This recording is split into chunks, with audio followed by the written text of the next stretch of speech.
வணக்கம் budget pass family. நம்ம எல்லாருமே ஒரு சின்ன மிஸ்டேக் பண்ணுறோம். அந்த சின்ன மிஸ்டேக்னால நமக்கு ரொம்ப பெரிய இம்பேக்ட் ஒன்று வரப்போகுது. அது நம்ம தெரியாமையே அந்த சின்ன ஒரு மிஸ்டேக்கை நம்ம கண்டினியூவாக பண்ணிகிட்டே இருக்கோம்.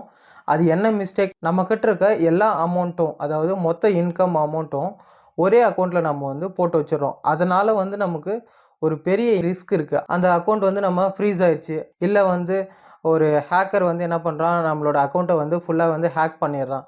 ஸோ அந்த சமயத்தில் நம்ம என்ன பண்ண போகிறோம்? நம்ம எவ்வளோ தான் அமௌண்ட் நம்ம பேங்க் அக்கௌண்ட்டில் போட்டு வச்சிருந்தாலும் பர்டிகுலர் ஒரு லிமிட்டட் அமௌண்ட்டுக்கு மட்டும்தான் அந்த பேங்க் ஷூர் பண்ணி வைக்கும். பேங்க்கே திவால் ஆனாலும் பேங்க்லேருந்து நம்மளால அந்த இன்சூரன்ஸ் பண்ணி வச்சிருந்த அந்த அமௌண்ட் மட்டும்தான் நம்மளால ரெக்கவர் பண்ண முடியும். ஸோ அந்த லிமிட் என்ன, அது என்னென்ன ரிஸ்க் எல்லாம் இருக்கு, ஸோ அதுக்கான என்னென்ன சொல்யூஷன்ஸ் எல்லாம் இருக்கு அப்படின்றத இந்த வீடியோவில் பார்க்கலாம். இந்த வீடியோவை ஸ்கிப் பண்ணாம ஃபுல்லாக பாருங்க. அப்போதான் நான் என்ன சொல்ல வரேன் அப்படின்றது உங்களுக்கு தெளிவாக புரியும். அது மட்டும் இல்லாமல் அதில் இருக்க என்னென்ன ரிஸ்க்கு, அதில் எப்படி அந்த அமௌண்ட்டை நம்ம சேவ் பண்ணலாம் அப்படின்ற எல்லா இன்ஃபர்மேஷனும் ஸ்டெப் பை ஸ்டெப்பாக நான் சொல்கிறேன். ஸோ இந்த வீடியோவை கடைசி வரைக்கும் பாருங்கள். வாங்க வீடியோக்குள்ளே போகலாம். இதில் ஃபர்ஸ்ட் பாயிண்ட் பார்த்தீங்க அப்படின்னா bank account freeze. Bank account freeze அப்படின்னா என்னென்னா, எல்லா பேங்க்குக்குமே பார்த்தீங்கன்னா சர்டைன் ரூல்ஸ் அண்ட் ரெகுலேஷன்ஸ் இருக்குது.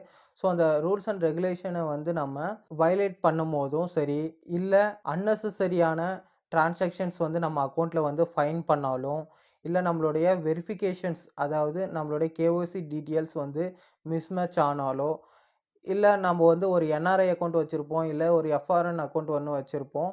இந்த மாதிரி அக்கௌண்ட் வச்சுருக்கும் போது அதில் நம்மளுடைய விசா, பாஸ்போர்ட் அதனுடைய வேலிடேட் பீரியட் முடிஞ்சிச்சு அப்படின்னா, அந்த மாதிரி டைமில் நம்ம அந்த பாஸ்போர்ட் விசா நம்ம அக்கௌண்ட்டில் அப்டேட் பண்ணணும். இன்கேஸ் நம்ம அப்டேட் பண்ணாமல் வச்சுருந்தோம் அப்படின்னா அந்த அக்கௌண்ட் பார்த்திங்கன்னா ஃப்ரீஸ் பண்ணிவிடுவாங்க. அந்த மாதிரி சமயத்துலேயும் நம்மளோட அக்கௌண்ட்டில் இருந்து நம்மளால் எந்த ஒரு அமௌண்ட்டும் நம்ம எடுத்து யூஸ் பண்ண முடியாது. அதில் நம்ம எவ்வளோ அமௌண்ட் வச்சுருந்தாலும் அது அப்படியே தான் இருக்கும். அந்த அக்கௌண்ட்டை எந்த ஒரு ஆக்சஸும் பண்ண முடியாது. இன்கேஸ் எனக்கு எமர்ஜென்சி இருக்குது, ஒரு ஹாஸ்பிட்டலேஷனுக்காக எனக்கு ஒரு ஃபண்டு வேணும், அதை நான் எடுக்கணும் அப்படின்னாலும் அந்த அந்த சுச்சுவேஷனில் நம்மளால் எடுக்க முடியாது.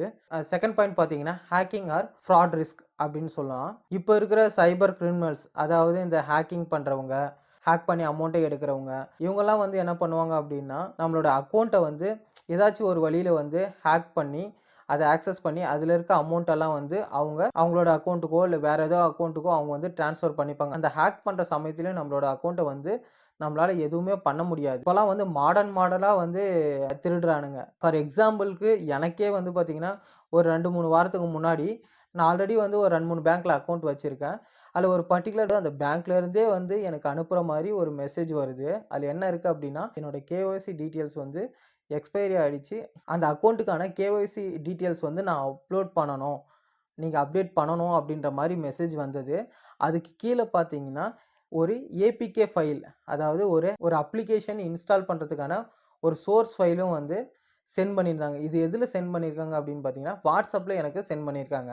எனக்கு இதை பற்றின ஒரு நாலேஜ் இருக்கிறதுனால நான் அதை போயிட்டு எதுவும் நான் கிளிக் பண்ணி டவுன்லோடும் பண்ணல, அதை எதுவுமே பண்ணல. ஜஸ்ட்டு அந்த மெசேஜை பார்த்ததும் அந்த நம்பரை நான் பிளாக் பண்ணி விட்டுட்டு நெக்ஸ்ட்டு அதை டெலீட் பண்ணி விட்டுட்டேன். ஸோ அதனால் நான் அதை எந்த ஒரு ஆக்சஸும் நான் பண்ணல. இதே ஒரு காமன் பர்சன் இந்த மாதிரி ஒரு மெசேஜ் போகுது, கேஒய்சி அப்டேட் பண்ணணும், இல்லைனா உங்களோட அக்கௌண்ட் ஃப்ரீஸ் ஆகிடும் அப்படின்ட்டு ஒரு மெசேஜ் போகுது அப்படின்னா, அந்த மெசேஜை பார்த்துட்டு அந்த காமன் பர்சன் என்ன பண்ணுவான், ஓ நம்மளோட கேஒய்சி டீட்டெயில் எக்ஸ்பைரி ஆகுது, ஃப்ரீஸ் ஆச்சுன்னா நம்ம அமௌண்ட் எதுவும் ஆக்சஸ் பண்ண முடியாது. ஒரு 1 or 2 வீக்ஸ் திரும்பவும் நம்ம போயிட்டு அலைஞ்சு அந்த கேஒய்சி அப்டேட் பண்ணிவிட்டு அதுக்கப்புறமா தான் நம்ம நம்மளோட அக்கௌண்ட்டை ஆக்சஸ் பண்ண முடியும். இவங்களே ஒரு ஆப் தான் கொடுத்துருக்காங்களே, இது இன்ஸ்டால் பண்ணிட்டு நம்ம இதில் போயிட்டு நம்ம பண்ணிக்கலாம் அப்படின்னு நம்ம பண்ணோம் அப்படின்னா, அதுதான் நம்ம பண்ணுற பெரிய மிஸ்டேக்.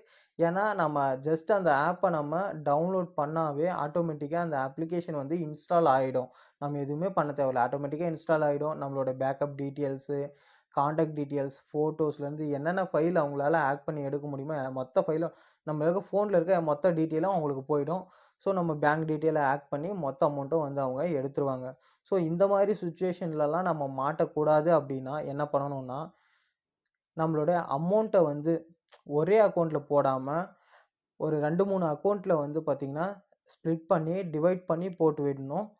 ஸோ அது மட்டும் இல்லாமல் இந்த மாதிரி வர தேவையில்லாத அன்வான்ட் லிங்க்கு, மெசேஜு, அப்புறம் இந்த கால்ஸு, இந்த மாதிரி விஷயங்கள்லாம் நம்ம பார்த்தோன்னா ஜஸ்ட்டு பிளாக்ல போட்டுட்டு, இல்லை நம்ம காலை அட்டன் பண்ணி பேசி அவங்க கேட்குற டீட்டெயிலெலாம் கொடுக்கறது, இந்த மாரியெல்லாம் பண்ணவே கூடாது. அதே மாரி அந்த லிங்க்கு அது எல்லாமே வந்து நம்ம எதுவுமே வந்து கிளிக் பண்ணக்கூடாது. பார்த்தோன்னா டெலீட் பண்ணிட்டு நம்ம அடுத்த வேலைய பார்க்க போயிடணும். அத விட்டுட்டு நம்ம அதில போயிட்டு நம்ம சரி என்ன இருக்கும் அப்படின்னு சொல்லிட்டு நம்ம லிங்க கிளிக் பண்றது, இந்த மாரி விஷயங்கள்லாம் பண்ண ஆரம்பிச்சோம் அப்படின்னா, நம்மளோட அக்கவுண்ட்ல இருக்க மொத்த அமௌண்ட்டும் வந்து காலி.